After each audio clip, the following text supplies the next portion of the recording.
Hi guys! For today's video ay i-share ko nga pala sa inyo yung resort na pinag-stayhan namin nung team building. Punta na nga kami sa mga oras na yan at tignan nyo naman ang dagat ng Baler, napakaganda. Sa Facebook ko nga lang pala ito nakita at doon na rin ako nag-book ng room. Kaya nga pala ito yung napili kong resort ay dahil hindi ganun kamahal yung mga room rates nila. Isa din yung swimming pool sa mga nagustuhan ko at isa pa pwede ka rin magluto. May cooking charge lang pero okay na din, marami naman kaming niluto. Ito nga pala yung room namin na good for 4. At silipin naman natin yung room ng mga staff na good for 12. Napakamura nga dito guys dahil nasa 500 pesos lang ang per head. CR check naman tayo ngayon at in fairness malawak yung CR.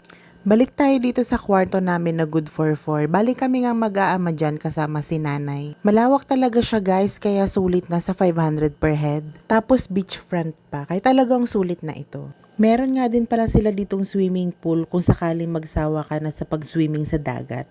At pagdating nga namin dito ay ito yung mga bata at nag-swimming na agad.